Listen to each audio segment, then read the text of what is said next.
तुम्ही स्वतःमध्येच एक महत्त्व घेऊन जन्माला आलेले, एक वेगळेपण घेऊन जन्माला तुम्हाला प्रकृतीने घातलेलं आहे. तुमची स्वतःची एक वेगळी ओळख आहे, वेगळं अस्तित्व आहे. आम्ही आयुष्यामध्ये जेव्हा जन्माला येतो तेव्हा आम्ही त्यानंतरही वेगळेपण जपण्याचा प्रयत्न करतो. जर तुम्हाला स्वतःहूनच वेगळं निर्माण केलेलं आहे, तुम्हाला अजून वेगळं होण्याची काय गरज? आणि स्वतःचं वेगळेपण निर्माण करणे याला आपण महानपण असं समजतो.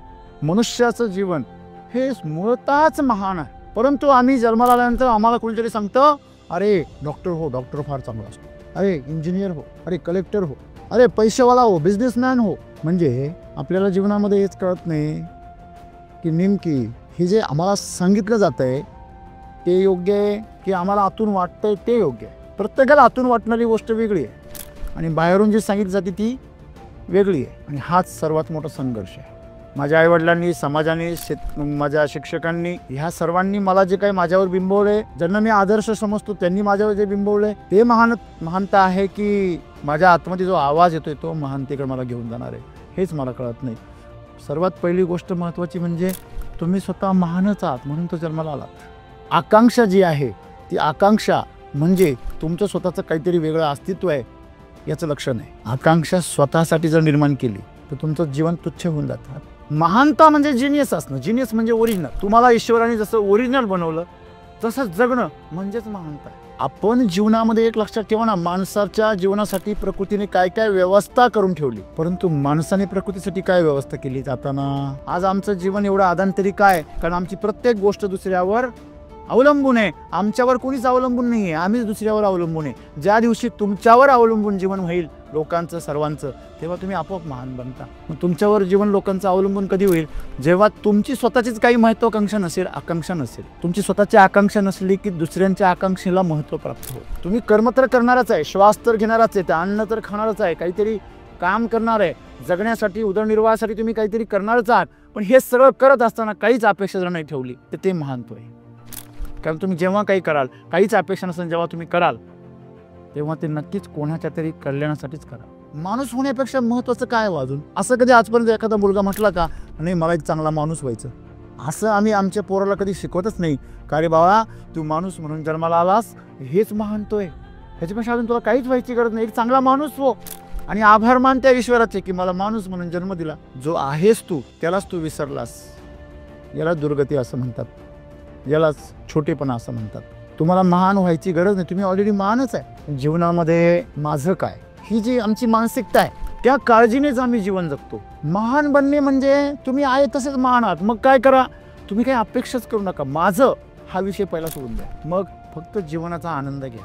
तुमच्या यादीमधल्या, तुमच्या व्याख्येमधल्या महानतेमध्ये जगणाऱ्या लोकांचं जीवन तुम्ही जवळून जर पाहिलं तुम्हाला कधीच महान व्हावं असं वाटणार नाही. म्हणून तुमची महानतेची व्याख्या पण बालिश आहे आणि तुमच्या महानतेचं जीवनाचं जे आकर्षण आहे, महत्त्वाकांक्षा, ती पण चुकीची आहे. ग्लॅमरचं आकर्षण आणि आम्ही काहीतरी आहोत असं दाखवणं, मी आणि माझं याचं विस्तार करत राहणं म्हणजे महानता, ही आमची आत्तापर्यंतची व्याख्या आहे. आपण कुरूप कोणाला म्हणतो? जो फसवतो, जो खोटं वागतो, जो ढोंग करतो, जो अत्याचार करतो, जो शोषण करतो. आणि आपण सुंदर कोणाला म्हणतो?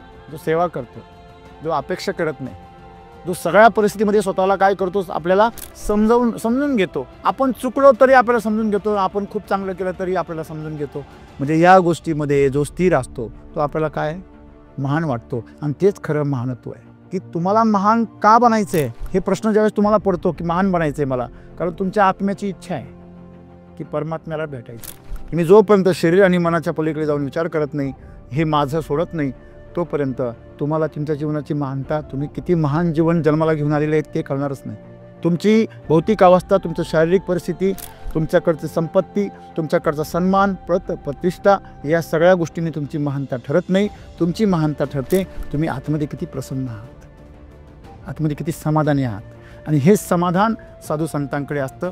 आपण सर्वांनी आज हे लक्षात ठेवलं पाहिजे, जर आमच्या मनामध्ये महत्त्वाकांक्षा येते, आमच्या मनामध्ये काहीतरी पद, प्रतिष्ठा, पैसा काहीतरी व्हायचं आहे, मला मोठेपणा मिळाला पाहिजे, ह्या सगळ्या गोष्टी जर तुमच्या मनात असतील तर तुम्ही तुच्छ जीवन जगता आहात. तुम्ही जीवनाच्या महानतेकडे कधी जाणार नाही. महानतेसाठी तुम्हाला पहिली या महत्त्वाकांक्षेचा बळी दिला पाहिजे. आणि तुम्ही महत्त्वाकांक्षेपासून दूर जाऊ शकलात, मी आणि माझं यापासून दूर जाऊ शकलात, तरच तुम्ही जीवनाचा खरा खुरा आनंद घ्याल, जीवनाच्या महानतेचा आनंद घ्याल.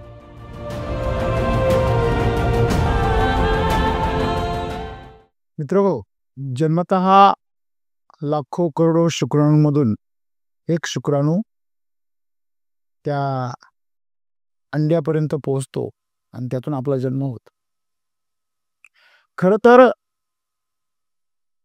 आपला जन्म होणं ही एक स्वतःमध्ये एक फार मोठी गोष्ट आहे. कारण तेव्हा तुम्ही जन्माला आलात, तो जो शुक्राणू आहे तो करोडोंमध्ये एक आहे. करोडोंमध्ये तो जिंकलेला आहे म्हणून तो जन्माला आलेला आहे. जर भौतिक जगामध्ये आम्ही जर विचार केला तर एवढ्या मोठ्या संभावनांपैकी एक संभावना आहे जी तुम्ही यशस्वी केली आणि म्हणून तुम्ही जन्म घेतला. 9 महिन्याच्या गर्भवासाच्या कालावधीनंतर तुम्ही जन्म घेता, ही एक फार मोठी तपश्चर्या आहे, फार दिव्य गोष्ट आहे ज्यातून आपला जन्म होतो. आणि जन्म झाल्यानंतर या पृथ्वीवर असलेल्या करोडो लोकांपैकी 800 करोड लोक आहे या पृथ्वीवरती, त्यांच्यापैकी तुम्ही वेगळे आहात. यातून तुम्हाला काय समजलं? तुम्ही स्वतःमध्येच एक महत्व घेऊन जन्माला आलेले, एक वेगळेपण घेऊन जन्माला तुम्हाला प्रकृतीने घातलेलं आहे. तुमची स्वतःची एक वेगळी ओळख आहे, वेगळं अस्तित्व आहे. नंतर तुम्ही नाव ठेवता, परिवार तयार होतो, एक जाती, धर्म, देश अशा प्रकारे तुमची ओळख होते, हा भाग वेगळा. परंतु प्रकृतीनेच तुम्हाला स्वतःला एक स्वयंपूर्ण आणि एक वेगळं अस्तित्व दिलेलं आहे. तुम्ही पाहिलं असेल, कधी कधी गर्भधारणा होताना जेनेटिकल प्रॉब्लेम जर झाला तर 2 जुळ्या मुलांचं शरीर एकच असतं. कमरेपासून शरीर खाली वेगळं आणि तिथून वरती शरीर वेगळं. दोघांचं शरीर स्वतंत्र, दोघांचं जीवनही अस्तित्वही वेगळं, पण कमरेखालचं शरीर एकच. 2 व्यक्ती एका शरीरामध्ये जन्माला आलेले. याच्या आवडीनिवडी वेगळ्या आहेत, त्याच्या आवडीनिवडी वेगळ्या आहे. याला जर एखादा पदार्थ आवडत असेल तर त्याला वेगळाच आवडतो. याला वेगळं पुस्तक आवडतं, त्याला वेगळं पुस्तक आवडतं. याला वेगळं गाणं आवडतं, त्याला वेगळं गाणं आवडतं. याला वेगळा खेळ आवडतो, त्याला वेगळा खेळ आवडतो. पण शरीर एकच आहे. त्याच्यामध्ये पण स्वतःची भिन्नता या प्रकृतीने जपलेली आहे. आम्ही आयुष्यामध्ये जेव्हा जन्माला येतो तेव्हा आम्ही त्यानंतरही वेगळेपण जपण्याचा प्रयत्न करतो. जर तुम्हाला स्वतःहूनच वेगळं निर्माण केलेलं आहे, तुम्हाला अजून वेगळं होण्याची काय गरज आहे? आणि स्वतःचं वेगळेपण निर्माण करणे याला आपण महानपण असं समजतो. माणसाच्या दृष्टिकोनातून तुम्ही काहीतरी वेगळे म्हणलात की तुम्ही जरा मोठी झालात असा आपला भ्रम तयार होतो. मी इतरांपेक्षा वेगळा आहे, बरोबर आहे. पण आपलं वेगळेपण कसं आहे माहिती आहे का? एका सभागृहामध्ये पुरुष उत्पीडन म्हणजे पुरुषाचं वरती होणारे अत्याचार यावरती काम करणारी एक संघटना होती आणि त्यांचं ती सभा भरलेली होती.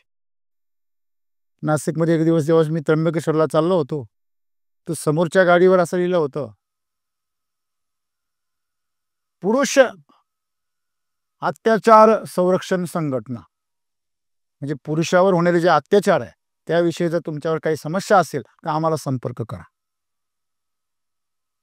स्त्रियांकडून अत्याचार होता त्यांच्यावरती, अशी पण संघटना आहे. मी मोठी डोळे करून त्याच्याकडे बघत राहील.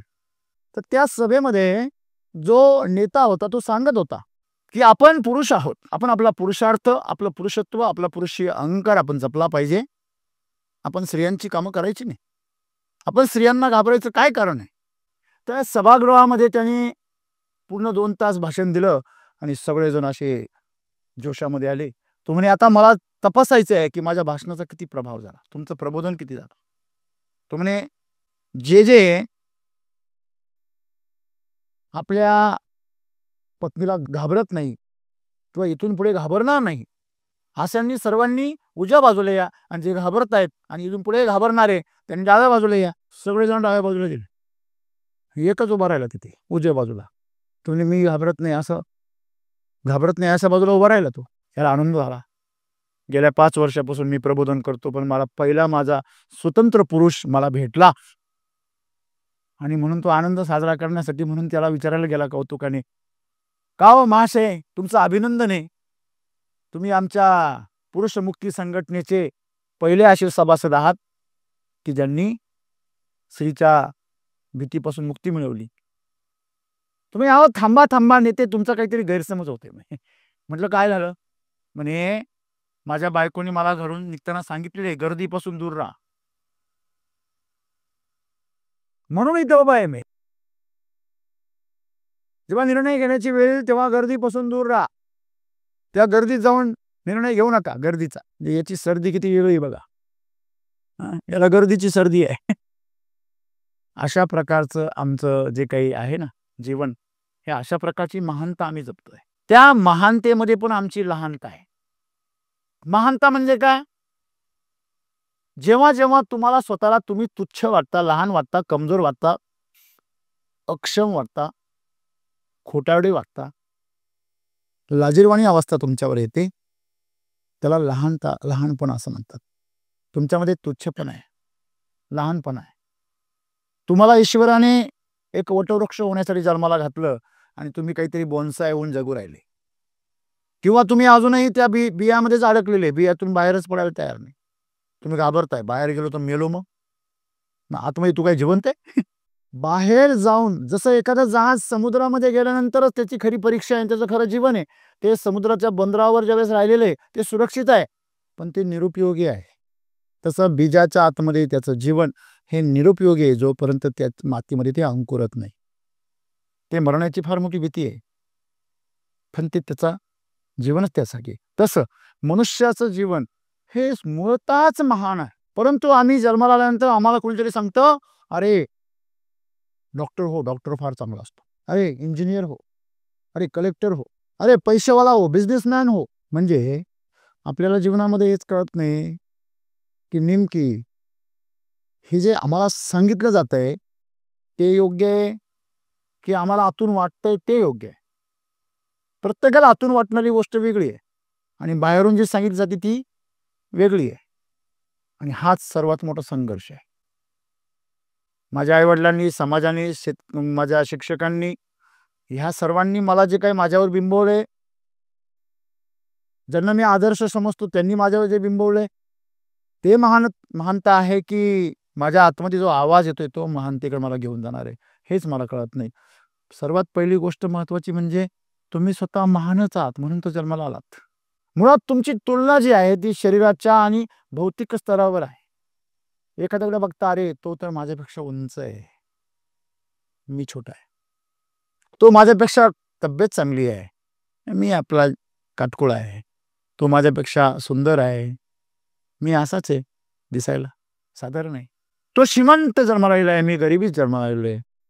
त्याचे आईवडील किती समजदार आहे, माझे आईवडील तर सारखे खेकसच असतात माझ्यावर.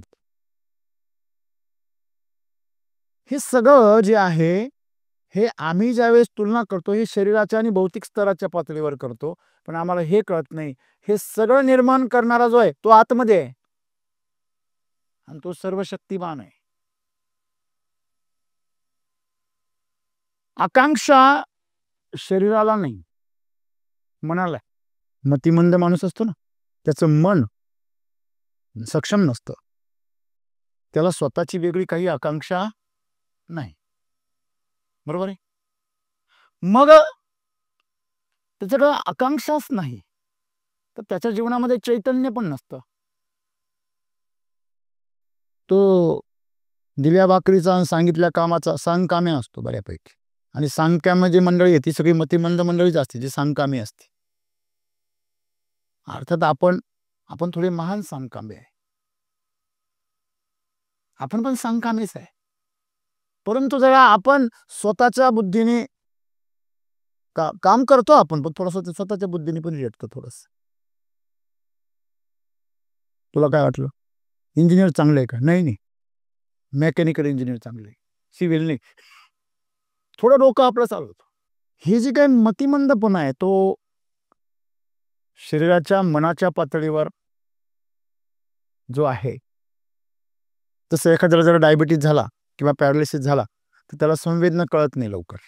वटवाघूळ हा असा प्राणी आहे, छोटं वटवाघूळ जे असतं त्याच्या का अशा प्रकारचं रसायन असतं शरीरामध्ये, त्याच्या तोंडामध्ये, लाळेमध्ये, की तुमचा रक्तस्राव थांबूच देत नाही, ते प्लेटलेट्स जमा नाही होऊन देत.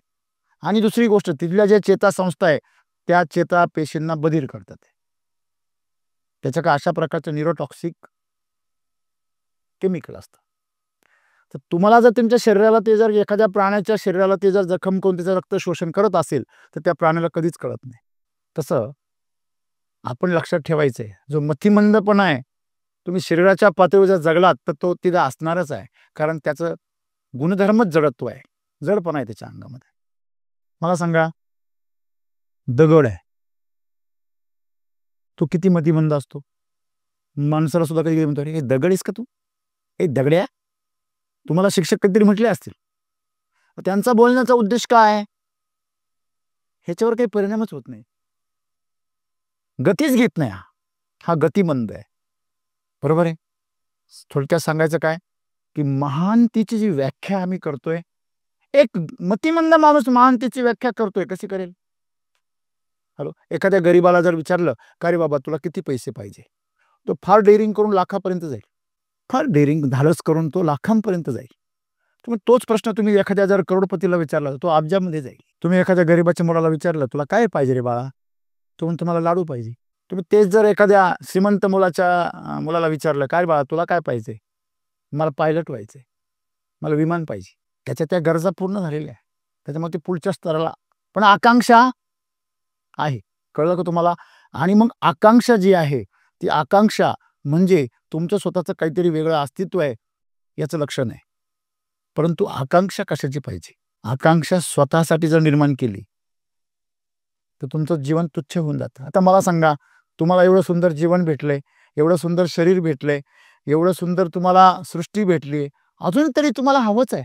एक साधी सोपं गोष्ट आहे, तुमच्याकडे पेन आहे, वही आहे. तुम्ही जंगलामध्ये गेला तर आदिवासी माणसाकडे किंवा त्या आदी मानवाकडे त्याच्याकडे पेन आणि वही नव्हती. त्याला बरंच काही लिहावंसं वाटत होतं, सांगावंसं वाटत होतं, त्याला व्यक्त करता येत नव्हतं. तुमच्याकडे पेन आणि वही आहे. तुम्ही आतापर्यंत किती वेळा लिहिलं असं मनातून. आतापर्यंत आम्ही कॉपीच करत आलो.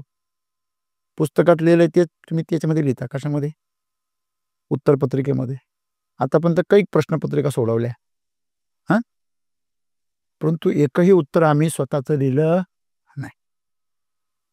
तुम्हाला लिहिण्या वाचण्याकरता याच्याकरता शिकवलं की तुम्ही स्वतःच लिहा. तुमच्याकडे मोबाईल आहे, व्हॉट्सअप आहे लोकांकडं, तुमच्याकडे जेवढे व्हॉट्सअप ग्रुप आहे सगळ्या व्हॉट्सअप ग्रुपवरती तुम्ही स्वतः तपासा किती लोक स्वतःच एक ओळ लिहिता. महानता म्हणजे जिनियस असणं, जिनियस म्हणजे ओरिजिनल. तुम्हाला ईश्वराने जसं ओरिजिनल बनवलं तसं जगणं म्हणजेच महानता आहे. आज आम्ही तसं जगतच नाही. आम्ही जे आमच्यामध्ये या समाजाने कुटुंबाने जे प्रोग्राम केला ना आम्ही तसं जगतो. तुला लय पैसे कमवायचे बरं का भाऊ, आपण लय गरिबीत दिवस काढले.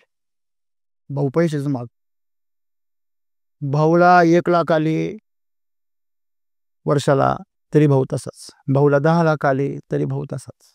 हे राजा, तुझ्या वडिलांनी लय कष्ट केले रे भाऊ. म्हातारपणी त्यांना कमीत कमी आराम भेटू दे रे. आरामाची व्याख्याच आम्हाला माहित नाही. आमचं म्हातारं 50 मध्ये रिटायर होत, आणि 50 मध्ये रिटायर झालं म्हातारं का 60 मध्ये त्याला अटॅक येऊन मरतं. ते का रिटायर झालं म्हणून गेलं ते, याला आराम म्हणतात का, याला हराम म्हणतात, हे आम्हाला कधी कळलंच नाही. तुमचं खऱ्या अर्थाने जर प्रेम आहे तर तुम्ही ते जाणलं पाहिजे की तुमचं जीवन पहिले तुम्ही समजून घेतलं पाहिजे. आमचं जीवन कशावर आहे, आमचं जे जिवंतपणा आहे, आमच्या जगण्याचा कोणाला तरी काय झाला पाहिजे, उपयोग झाला पाहिजे. या प्रकृतीमध्ये मनुष्य जर सोडला तर प्रत्येक गोष्ट ही या प्रकृतीला काय करते, सहकार्य करते आणि तिचा वाटा घेते, शेअरिंगचा. प्रत्येक जीव असो, वस्तू असो, काही कुठलीही गोष्ट असू द्या, ती या प्रकृतीमध्ये काय करते, आपलं योगदान देते. आणि मनुष्य एकमेव असा प्राणी सगळ्यांचं योगदान घेतो तरी त्याचं भागतच नाही. त्याला फक्त पाहिजे आकांक्षा, येऊन द्या, फुटायची वेळ आली तरी येऊ द्याच. महान बनण्यासाठी आम्हाला जो आमच्या आतून जो एक ध्यास आहे प्रत्येकाच्या आतमध्ये, अगदी गबाळामधला गबाळा माणूस जरी असला त्याला सुद्धा वाटतं मला थोडी रिस्पेक्ट भेटावा, मला थोडं मान भेटावा. मग लग्नाचं एवढे लोक आयुष्यामध्ये, सगळ्यांना माहिती आहे लग्न म्हणजे गुलामी आहे, तरी पण लग्नासाठी लोक एवढे पागल का असतात, त्याचं हे फार मोठं कारण आहे. कारण त्या दिवशी तुम्ही सेलिब्रिटी असता, त्या दिवशी सर्वांचं सेंटर ऑफ अट्रॅक्शन असता तुम्ही.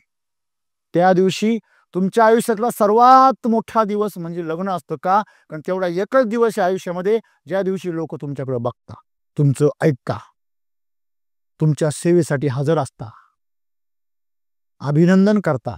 जेव्हा दोन व्यक्ती एकत्र आल्यानंतर आनंद उत्सव साजरा करता, ते खरं जीवन आहे. तो जो दिवस आहे, हे एकच दिवस जर तुमच्या जीवनामध्ये आनंदाचा असेल तर याच्यासारखं तुच्छ जीवन नाही. तुम्ही प्रत्येक दिवस सेलिब्रिटी सारखे जगले पाहिजे. मग त्यासाठी काय केलं पाहिजे हे तुम्हाला पण माहिती आहे सगळ्यांना. जो स्वतःसाठी जगला तो काय जगला? अरे तुम्ही जिवंत राहावं म्हणून ही सगळी सृष्टी कामाला लागलेली आहे. तुम्ही जन्माला यायच्या अगोदर आईच्या स्तनांमध्ये दूध दिलं. तुम्ही जन्माला यायच्या अगोदर तुम्हाला एक बाप दिला. बिगर बापाचा जन्मच नाही. याच्यामध्ये किती मोठं रहस्य आहे बघा तुम्ही. बाप याच्यासाठी दिला का जन्माला आल्यानंतर, जन्माला घालण्यामध्ये पण योगदान आहे आणि जन्माला आल्यानंतर त्याचं पालन पोषणाची जबाबदारी पण आहे. तुम्ही तोपर्यंत स्वतःच्या पायावर उभे राहत नाही ना, तोपर्यंत असा एक माणूस तुमच्या आयुष्यामध्ये दिला जो तुमच्यासाठी जगतो. हे किती मोठी गोष्ट प्रकृतीने की तुम्ही केली का? म्हणजे आम्ही जन्माला यायच्या अगोदर किती व्यवस्था करून ठेवली. तुमच्या आहाराची काळजी ना, विहाराची काळजी. अगदी गरीबात गरीब, अतिशय गरीब घरात जरी जन्माला आले तरी आई दूध पाजण्यासाठी सक्षम असते. बाप 2 घास खाण्यासाठी सक्षम असतो. एक छोटंसं गळकं का होईना पण छप्पर देण्यासाठी सक्षम असतो. असं कुणीतरी असतं. अपवाद ज्यांच्या आयुष्यामध्ये नसतं त्यांच्यासाठी पण किती व्यवस्था आहे, अनाथालय काढलेले आहे. उलट ज्यांचे आईबाप आहे त्यांच्यापेक्षा ज्यांचे आईवडील नाहीये त्यांच्यासाठी या समाजामध्ये फार सहानुभूती आहे. मला सांगण्याचं कारण हे आहे की जर ह्या प्रकृतीने तुम्ही जन्माला येण्याच्या अगोदर जर एवढी व्यवस्था करून ठेवली, असं म्हणतो ज्याने चोच दिली तो दाणे पण देतो. मग एवढं सगळं तुम्हाला दिलेलं आहे तरी पण तुम्हाला पाहिजेच. तुम्हाला एवढं सगळं दिलंय तर याची पहिली भरपाई तर करा. जेव्हा तुम्हाला शुद्ध येते, जेव्हा तुम्ही पायावर उभे राहता, तुम्ही सुरुवात करता, ज्या आईवडिलांनी मला मोठं केलं त्या आईवडिलांचं मला उत्तरदायित्व घ्यायचं आहे. पण ज्या आईवडिलांना ज्या प्रकृतीने ही जबाबदारी दिली, ज्यांना तुमच्यासाठी तिथं आयोजन करून ठेवलं, त्या प्रकृतीबद्दल आम्ही अनभिज्ञ आहे. आपण जीवनामध्ये एक लक्षात ठेवा ना, माणसाच्या जीवनासाठी प्रकृतीने काय काय व्यवस्था करून ठेवली. परंतु माणसाने प्रकृतीसाठी काय व्यवस्था केली? जाताना जन्म ज्यावेळेस तो जगतो आहे तेव्हा काहीच नाही. आम्ही आमचं जीवन, आमच्यामध्ये पावरच नाही. आम्ही आमच्या कुटुंबापर्यंत आमची ऊर्जा संपून जाते, तिथंच आम्ही गुरफटून जातो. आम्ही त्यांचं आयोजन ज्यांनी केलं त्यांच्यापर्यंत कधी पोहोचतच नाही. एखाद्या दानशूर व्यक्तीने तुम्हाला जर दान दिलं काही, तर तुमच्या अकाउंटमध्ये पैसे त्याचा अकाउंटंट टाकतो का तो स्वतः टाकतो? नाही, त्याचा अकाउंटंट पैसे टाकतो. मग अकाउंटंट मोठा का ज्यांनी दान दिलं तो मालक मोठा? ज्यांनी दान दिलं का तो अकाउंटंट मोठा? मग आमचा जन्म आमच्या आईवडिलांच्या माध्यमातून आला ते मोठे का ज्यांनी त्यांना हे आयोजन दिलं, जबाबदारी दिली ते मोठे? हे आम्हाला कधी कळत नाही. त्याच्यामुळे आयुष्यभर आमचं एजंट नादी घालून लागूनच जातो वायाला. कुठलंही काम करायचं का मध्ये एजंट, प्रत्येक ठिकाणी एजंट आहे, मध्यस्थी आहेच. खेळ तुमचा सामना जीवनाशी कधी होतच नाही. तुमचं भविष्य पाहण्यासाठी ज्योतिषी आहे, तुमची विधी करण्यासाठी ब्राह्मण आहे, तुमचे आजार तपासण्यासाठी डॉक्टर आहे, तुमचं घर बांधण्यासाठी इंजिनियर आहे, बिल्डर आहे, तुम्हाला नोकरी देण्यासाठी कुठल्या तरी कंपनी आहे. प्रत्येक ठिकाणी काहीतरी काय, विमा काढायचा तरी एजंट आहे. तुम्ही स्वतः का बरं याचं ज्ञान घेऊ शकत नाही? तो बोध तुमच्यामध्ये का नाही? स्वतः तुम्ही सामना का करत नाही? जेव्हा तुम्ही स्वतः सामना करायला शिकाल ना त्याला महानता असं म्हणतात. जोपर्यंत जो दुसऱ्यावर विसंबला त्याचा कार्यभाग बुडाला. आज आमचं जीवन एवढं आदांतरी काय? कारण आमची प्रत्येक गोष्ट दुसऱ्यावर अवलंबून आहे. आमच्यावर कोणीच अवलंबून नाहीये, आम्हीच दुसऱ्यावर अवलंबून आहे. ज्या दिवशी तुमच्यावर अवलंबून जीवन होईल लोकांचं सर्वांचं, तेव्हा तुम्ही आपोआप महान बनता. मग तुमच्यावर जीवन लोकांचं अवलंबून कधी होईल? जेव्हा तुमची स्वतःचीच काही महत्वाकांक्षा नसेल, आकांक्षा नसेल. तुमची स्वतःची आकांक्षा नसली की दुसऱ्यांच्या आकांक्षेला महत्व प्राप्त होतं. तुम्ही कर्म तर करणारच आहे, श्वास तर घेणारच आहे, अन्न तर खाणारच आहे, काहीतरी काम करणार आहे, जगण्यासाठी उदरनिर्वाहासाठी तुम्ही काहीतरी करणारच आहात, पण हे सगळं करत असताना काहीच अपेक्षा जर नाही ठेवली तर ते महानत्व आहे. कारण तुम्ही जेव्हा काही कराल, काहीच अपेक्षा नसेल जेव्हा तुम्ही कराल, तेव्हा ते नक्कीच कोणाच्या तरी कल्याणासाठीच कराल. आणि म्हणून सद्गुरू म्हणता महत्वाकांक्षा जी आहे ती आज प्रत्येकाला महत्वाकांक्षा, ॲम्बिशन, सुपर ॲम्बिशन, प्रत्येकाला ॲम्बिशन आहे आणि ती शिकवली जाते. लोकांना विचारतात तुला काय बनायचंय, हे बी टाकलं जातं आणि त्याला मोठं होता होता त्याला फळं यायला लागतं. तुला काय व्हायचंय, म्हणजे माणूस ऑलरेडी आहे, त्याला अजून काहीतरी व्हायचंय. माणूस होण्यापेक्षा महत्वाचं काय हो अजून? असं कधी आजपर्यंत एखादा मुलगा म्हटला का, नाही मला एक चांगला माणूस व्हायचं? एक शिक्षक एका शाळेमध्ये पोरांना विचारत होते, तुला काय व्हायचं रे, तुला काय व्हायचं रे? कोण डॉक्टर, कोण इंजिनियर, कोण वकील. एक जण म्हणे मला फार मोठा उद्योगपती व्हायचं, 100 गाड्या, 100 बंगले आणि अख्ख्या जगामध्ये माझा कारभार. मग त्याच वर्गातल्या दुसऱ्या एका सुंदर मुलीला विचारलं सरांनी, तुला काय व्हायचं? म्हणे मला त्याची बायको व्हायचं. आमचं होणं असं आहे, महत्वाकांक्षा. तिथंच आम्ही बीज पेरलेले लहानपणीच, शाळेमध्ये, घरामध्ये. असं आम्ही आमच्या पोराला कधी शिकवतच नाही का रे बाबा, तू माणूस म्हणून जन्माला आलास, हेच महानतोय. ह्याच्यापेक्षा अजून तुला काहीच व्हायची गरज नाही. एक चांगला माणूस हो आणि आभार मान त्या ईश्वराचे की मला माणूस म्हणून जन्म दिला. जो आहेस तू त्यालाच तू विसरलास, याला दुर्गती असं म्हणतात, यालाच छोटेपणा असं म्हणतात. तुम्हाला महान व्हायची गरज नाही, तुम्ही ऑलरेडी महानच आहे. आणि महान म्हणजे काय, तुमच्या असण्याने कोणाला तरी फरक पडतो, हेच महानत्व आहे. एक माणूस होता आयुष्यामध्ये, त्या गावाला तो प्रचंड त्रास. ते नाही का शुभ बोलणाऱ्या म्हणे घराला आग लागली, असे कॅरेक्टर असतात जगामध्ये. नाऱ्याला म्हणलं ऐकायचे शुभ बोल, तो म्हणतो तो आम काम काही पडला. नाऱ्याच्या समोर कुणी यायचं टाळतं, सकाळी सकाळी तर टाळतच. एक आपल्या मुलीला मुलगा पाय चालला होता. आता ही परिस्थिती नाही होत आजकाल. मुलाला मुलगी पाय चालला होता, हे योग्य आहे जरा चांगलं. ते समोर नाऱ्या आला, काय संपतराव आता पण 100 पोरी पाहिल्या, सगळ्यांनी रिजेक्ट केलं, काय जाता मान जर आली गेली बरी, पण हा नाऱ्याबरोबर. तर हा नाऱ्या मेला. जिवंतपणी प्रचंड त्रास दिला त्याने, सगळ्यांना फार त्रास दिला. त्यांनी शेवटची इच्छा लिहून ठेवली. अरे म्हणजे हा गेला एकदाचा, डोक्यावर ताप नाही. त्यांनी शेवटची इच्छा लिहून ठेवली. त्याने जिवंतभर लोकांना त्रासच दिला, जोपर्यंत आयुष्य होतं तोपर्यंत. शेवटी मेल्यावर लोक म्हणले आता गावाची काय झाली, सुटका झाली. त्यांनी शेवटची इच्छा लिहून ठेवली ती का मला मेल्यानंतर माझं प्रेत फरफटत नाही. बघा, तुम्हाला फार त्रास दिला म्हणे माझ्या आयुष्यभर, मला आता शेवटी मरता मरता माझ्या लक्षात आलं की तुम्ही फार चांगलं गाव आहे, मला सहन केलं आयुष्यभर, मला त्याची शिक्षा झालीच पाहिजे, नाहीतर मला मुक्तीच नाही मिळणार म्हणे, मला फरफटत न्या म्हणे अमरधामापर्यंत आणि स्मशानभूमीत, मग माझे अंत्यसंस्कार करा म्हणे. गावकरी म्हणले अरे बरोबर आहे, त्याची शेवटची इच्छा पूर्ण करायला पाहिजे. केली त्याची शेवटची इच्छा पूर्ण. ही बातमी तालुक्याला पोहोचली. पत्रकार शांती रे, पत्रकार तुम्हाला माहिती आहे, त्यांना सत्य मानवच लागतं. सत्य गेलं चॅनलवर, आता युट्यूबवर फार झालेलं.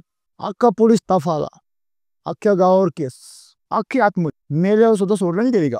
असे महान बनू नका. असं म्हणजे आपण जीवनामध्ये माझं काय, ही जी आमची मानसिकता आहे, त्या काळजीनेच आम्ही जीवन जगतो.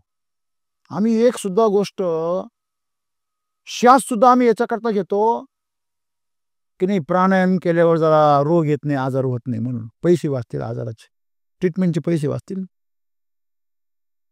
मला काहीतरी आहे म्हणून आम्ही प्रत्येक गोष्ट करतो. महान बनणे म्हणजे तुम्ही आहे तसेच महान आहात. मग काय करा, तुम्ही काही अपेक्षाच करू नका. माझं हा विषय पहिला सोडून द्या. मग फक्त जीवनाचा आनंद घ्या, जगण्याचा, कामाचा, या सगळ्या गोष्टींचा आनंद घ्या. तुम्हाला महान होण्याची गरजच नाही, तुम्ही ऑलरेडी महान आहेत. परंतु तुम्ही ते विसरले, त्याचा तुम्हाला काय पडला, विसर पडला. का, तुम्हाला कोणतरी शिकवलं, अरे डॉक्टर लय भारी, कोणतरी इंजिनियर भारी, कोणतरी IAS भारी, हे तुम्हाला शिकवलं कोणतरी. तुम्ही बनले का कधी, तुमच्या काका मामा कधी तुमच्या खानदानात कोणी IAS झालंय का. तुम्ही जे हिशोब करता ना महानता, ती तुमच्या डोक्यातली महानता ही आहे. मी कलेक्टर झालो, माझा पोरगा, लोक फार मोठे सांगतात माझा पोरगा कलेक्टर झाला, बरोबर आहे. मी जिवंत कहाणी ऐकलेली, एक म्हातारा गावात, अख्ख्या गावात पेढी वाटायचं, माझं पोरग कलेक्टर झालं, माझं पोरग कलेक्टर झालं. बरं ते गावाकडे आलंच नाही कधी. जुनी गोष्ट आहे, घडलेली घटना आहे. आणि तो जेव्हा आपल्या मुलाला भेटायला शहराकडे गेला, तो तर काही सांगेनाच, मग हा गेला भेटायला त्याला. तो तिकडनं मोठमोठ्या अधिकाऱ्यांसोबत येत होता आणि त्याच्यामध्ये त्याची जी होणारी पत्नी, त्याची मैत्रीण होती, ती पण होती कलेक्टर. मोठ्या घरातली होती, श्रीमंत घरात. तर येत असताना समोरून हे म्हातारं गेलं. वॉचमन जवळ आल्यानंतर वॉचमनने मोठीने ओरडला, "साहेब," म्हणे, "हा म्हातारा बघा काय म्हणतो," म्हणे. त्यांचा वडील आहे साहेबांचं. तर त्यांनी थोडंसं ते मागचे जे मित्रांना मागच ठेवून थोडा धावत पुढे आला आणि म्हाताऱ्याला सांगितलं, "तुम्ही इथे बाजूला थांबा. मी तुम्हाला नंतर भेटतो." आणि ज्यावेळेस सगळे जवळ आले, त्यांनी विचारलं घाईघाईने, त्या मैत्रिणीने विचारलं, "कोण आहे?" हे म्हणे, "आमच्या गावाकडच्या शेतावरचा गडी आहे," म्हणे. "ते त्याला पैसे कमी पडले म्हणून आलाय न्यायला. केली व्यवस्था," म्हणे. कारण यांनी अगोदर सांगितलं होतं, मला आई-वडीलच नाही. मित्रांनो, आणि तो गावाकडे जाऊन लोकांना पेढे वाटतोय, मोठेपणाने सांगतोय. अशा घटना अनेक लोकांच्या बाबतीमध्ये घडलेल्या आहे आणि आजही घडतायत. काहीच नवल नाहीये. जर फॉरेनला लोक जर गेले नोकरीला, तर आपल्या आई-वडिलांना वृद्धाश्रमामध्ये ठेवतात. त्याच्यामुळे तो वृद्धाश्रम भरले. वृद्धाश्रम हे अज्ञानी लोकांमुळं, अडाणी लोकांमुळे भरलेले नाही, सुशिक्षित लोकांमुळे भरलेले आहे. महान लोकांमुळे भरले, तुमच्या यादीतल्या महान लोकांमुळे. तुमच्या यादीमधल्या, तुमच्या व्याख्येमधल्या महानतेमध्ये जगणाऱ्या लोकांचं जीवन तुम्ही जवळून जर पाहिलं, तर तुम्हाला कधीच महान व्हावं असं वाटणार नाही. म्हणून तुमची महानतेची व्याख्या पण बालिश आहे आणि तुमच्या महानतेचं जीवनाचं जे आकर्षण आहे, महत्वाकांक्षा, ती पण चुकीची आहे. आज लोकांना आय-टीमध्ये आता थोडंसं क्रेज कमी झालं. एक 10 वर्षापूर्वी आय-टीचं एवढं क्रेज होतं, 10-15 वर्षापूर्वी, की त्याच्यावर पिक्चर निघाला, थ्री इडियट्स. बरोबर आहे ना? मित्रांनो, अक्षरशः ही मुलं मोठे-मोठे पॅकेज घ्यायची आणि कामाचा एवढं बर्डन, 12-12 तास ओव्हर टाईम, सारखं ते कम्प्युटर, सारखं ते काम. अक्षरशः जीवनामधलं जे समाधान आहे त्यांचं, ते गमावून बसले. संध्याकाळी त्यांना दारू पिल्याशिवाय झोप येत नसायची. कोणाला सिगारेट, धूम्रपानाचं, मुलींना, मुलांना धूम्रपानाची सवय. म्हणजे त्यांच्या जीवनामध्ये जे फ्रस्ट्रेशन आहे, ते नशेमध्ये आणि अजून वेगवेगळ्या प्रकारच्या गोष्टींमध्ये ते फ्रस्ट्रेशन ते घालवण्याचा प्रयत्न करायचे.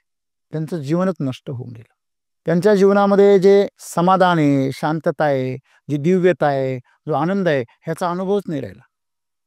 आत्महत्येचं प्रमाण वाढलं.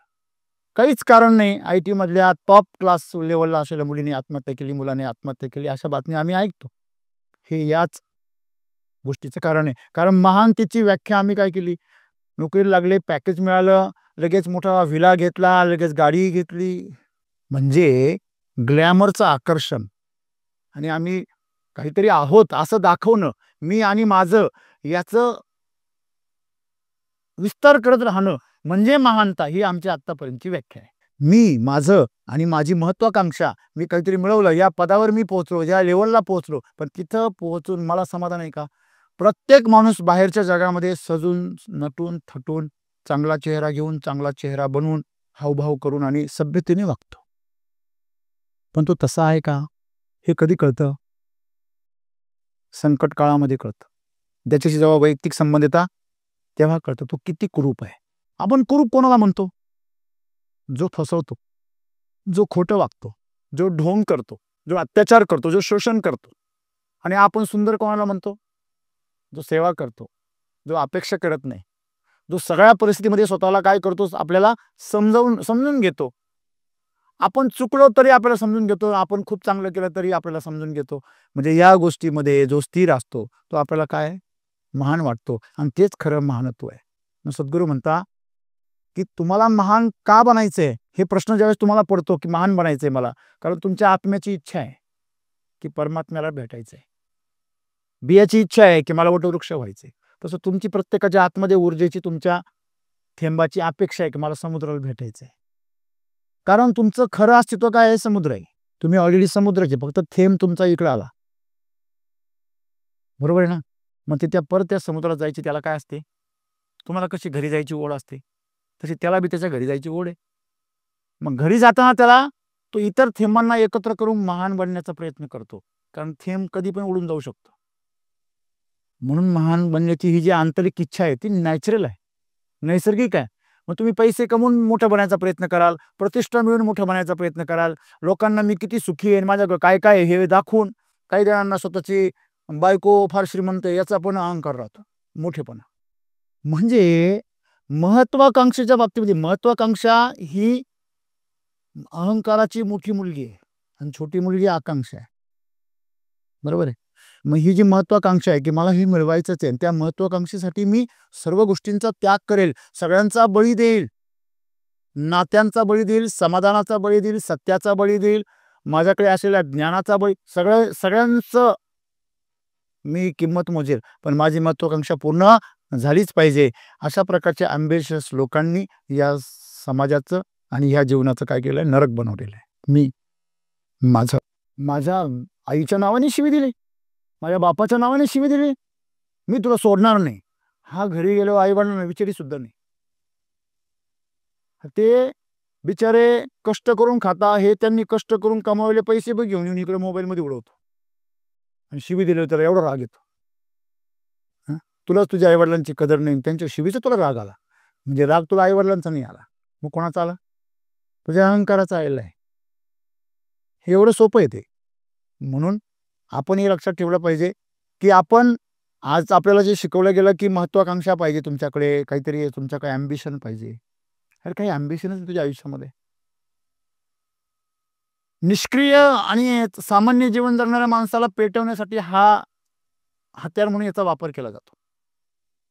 निष्क्रिय जर माणूस असेल, आळशी असेल, त्याला सक्रिय करण्यासाठी हा एक मार्ग सर्व समाज अवलंबतो. पण खरं पाहायला गेलं तर त्याचंच आज सर्व दुष्परिणाम आपण सगळीकडे बघायला मिळतात.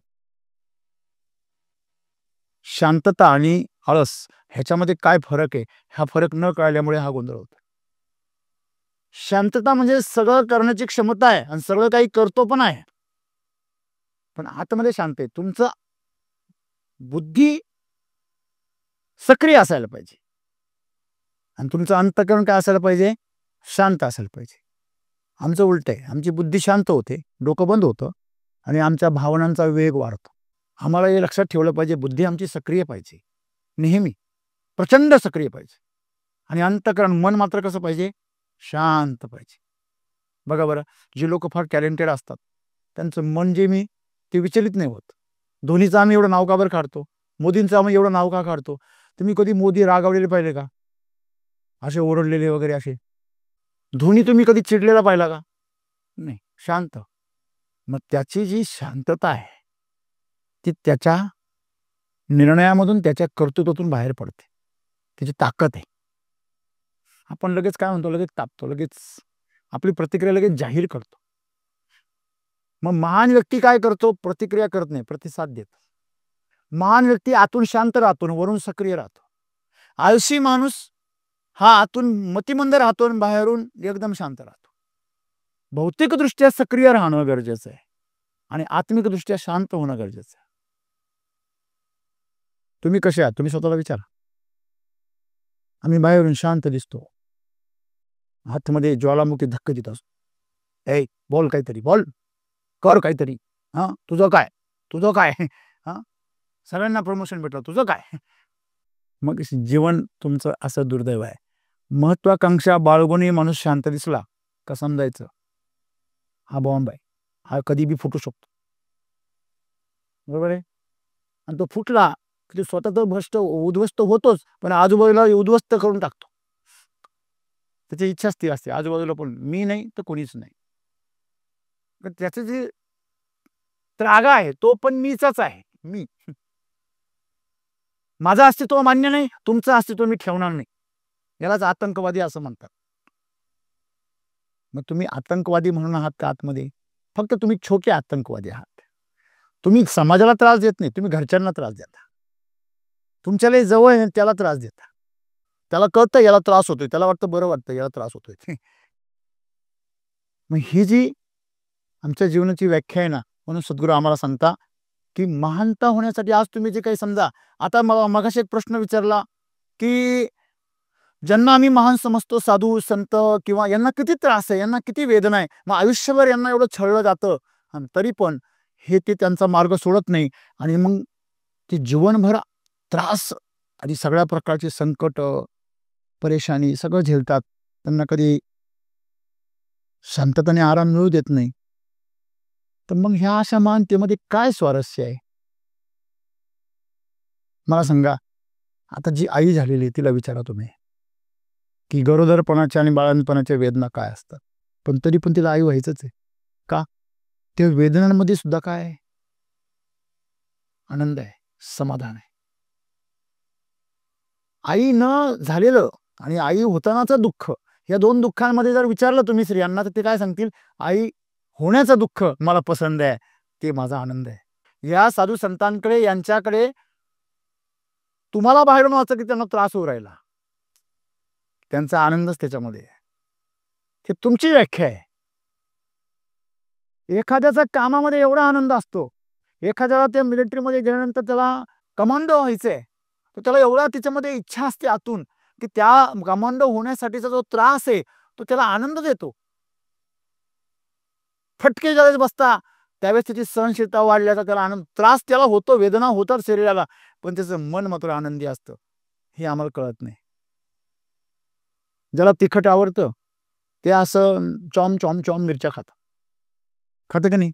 आम्ही काय तो वाकड तिकड तोंड करताय, आणि तो खातोय, तू का वाकड तोंड करू? त्याचा आनंद आहे मिरच्या खाण्यामध्ये. काही जण जबाबदारी आपल्या अंगावर ओढून घेतात. इतरांना वाटतं अरे हाय तेच होत नाही, याचं काय डोक्याला काय किडे काही कळत नाही. अरे पण यांना कळत नाही, सक्रिय राहण्यामध्ये जीवन आहे, निष्क्रिय राहण्यामध्ये मृत्यू आहे. तुम्ही सक्षम कधी बनणार आहे?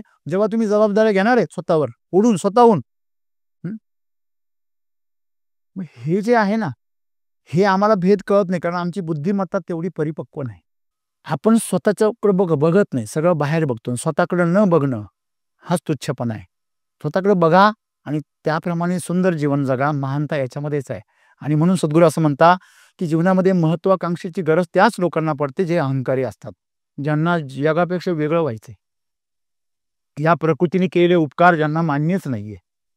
हा, काही माणसं इथपर्यंत पोहोचता, आईवडिलांना थेट तोंडावर असं म्हणता की तुम्ही आम्हाला जन्म देऊन काय मोठेपणा केलाय, असा तुम्ही सुशिक्षित झाला की तुम्ही मूर्ख बनलात. मग हेच आहे, ज्यांना कळतच नाही आपण किती तुच्छ वागतोय त्यांना महानतेचं काय कळणार आहे. म्हणजे आपण या जीवनामध्ये किती सुंदर जीवन जन्माला घेऊन आलो हेच यांना कळत नाही. ते त्याच्यामध्ये जर घाणेरडेपणा शोधता आणि शरीराच्या भोगांना ते महत्त्व देता, त्यांना कधी जीवनाची महानता कळणारच नाही. तुम्ही जोपर्यंत शरीर आणि मनाच्या पलीकडे जाऊन विचार करत नाही, हे माझं सोडत नाही, तोपर्यंत तुम्हाला तुमच्या जीवनाची महानता, तुम्ही किती महान जीवन जन्माला घेऊन आलेले आहेत ते कळणारच नाही. तुमची भौतिक अवस्था, तुमची शारीरिक परिस्थिती, तुमच्याकडची संपत्ती, तुमच्याकडचा सन्मान, प्रतिष्ठा, या सगळ्या गोष्टींनी तुमची महानता ठरत नाही. तुमची महानता ठरते तुम्ही आतमध्ये किती प्रसन्न आहात, आतमध्ये किती समाधानी आहात. आणि हेच समाधान साधू संतांकडे असतं, हेच समाधान योगींकडे असतं. आणि म्हणून त्यांना होणारा जो त्रास आहे, आता अनेक योगी तुम्ही हिमालयामध्ये पहा, बर्फात बसलेले, तुम्ही तिथं 4 कोट घालून बसलेले, फिरायला गेले ना तुम्ही तिथं. हा, एकदा बर्फावर जाऊन खेळून आला तर नाक बंद झालं याचं. तू असा विचार करणारच ना, अरे चमत्कार आहे, काय वेळेपणा आहे, आणि कशा करता स्वतःला फार मोठं सांगण्याकरता हा बसला इथे, हा म्हातारा तपश्चर्या करतो. पण त्याला हे कुठे कळते का त्याला त्याच्यामध्ये आनंद आहे, जो तुला सगळं करून मिळत नाही. सारी दुनिया सगळं सुख भोगून तुला आनंद मिळत नाही, तो तिथं बसलाय तरी तो आनंदात आहे. ही प्रकृती त्याच्या शरीराला जपते. जी प्रकृती तुझ्या शरीराला मारायला निघाली, हा, ही प्रकृती म्हणते हे याच्या ताब्यात एवढं सुंदर शरीर दिलं, यांनी नासवलं, ह्याच्याकडून हे परत घ्या, आणि तुम्हाला रोग देते, आजार देते. ती प्रकृती त्याचं शरीर सांभाळते. महानता अशी आहे की प्रकृती तुम्हाला जपावी, प्रकृतीनं तुम्हाला जपलं पाहिजे. तुम्ही प्रकृतीला जपाल तेव्हाच प्रकृती तुम्हाला जपेल. हा, साईबाबा काय म्हणतात, तुम्ही माझ्याकडे बघा, मी पण तुमच्याकडे बघेल. तुम्ही पाहिलं तरच ते तुमच्याकडे पाहणार आहे. ते मध्ये बसलेले, तुम्ही बघा त्याच्याकडे, तुम्ही ऑलरेडी महान आहात. बरोबर आहे. म्हणून आपण सर्वांनी आज हे लक्षात ठेवलं पाहिजे, जर आमच्या मनामध्ये महत्वाकांक्षा येते, आमच्या मनामध्ये काहीतरी पद, प्रतिष्ठा, पैसा काहीतरी व्हायचंय, मला मोठेपणा मिळाला पाहिजे, ह्या सगळ्या गोष्टी जर तुमच्या मनात असतील तर तुम्ही तुच्छ जीवन जगता आहात. तुम्ही जीवनाच्या महानतेकडे कधी जाणार नाही. महानतेसाठी तुम्हाला पहिले या महत्वाकांक्षेचा बळी दिला पाहिजे. आणि तुम्ही महत्वाकांक्षेपासून दूर जाऊ शकलात, मी आणि माझं यापासून दूर जाऊ शकलात, तरच तुम्ही जीवनाचा खरा खुरा आनंद घ्याल, जीवनाच्या महानतेचा आनंद घ्याल. तुम्हाला जेव्हा तुम्ही महान बनता ना, तेव्हा तुम्हाला काहीच कळत नाही तुम्ही महान झाले. पण जेव्हा तुम्हाला कळतं ना तुम्ही महान झाले, तेव्हा समजून घ्यायचं तुम्ही नाही, तुमचा अहंकार महान झाला. तुम्हाला ज्यावेळेस कळतं ना मी मोठा झालो, मला काहीतरी पद मिळाले, प्रतिष्ठा मिळाली, माझ्याकडे पैसा आहे, मी काहीतरी आहे असं कळलं का समजायचं तुम्ही फार तुच्छ आहात. आणि तुम्हाला लोक म्हणताय काय साहेब तुम्ही काय तुमचं काम, तुमचं कर्तृत्व, तुमचं नाव ऐकलं इकडे, तुमचं नाव ऐकलं तिकडे. जेव्हा लोक असं म्हणतात आणि असं म्हटल्यानंतरही तुम्हाला असं वाटतं यार आपण काहीच केलं नाही तरी लोक का बरं प्रशंसा करता माझी, तेव्हा समजायचं तुम्ही महानतेच्या रस्त्याला. तुम्हाला अशा प्रकारची महानता मिळो आणि तुमचं जीवन सुंदर हो असे ईश्वरचरणी प्रार्थना. धन्यवाद.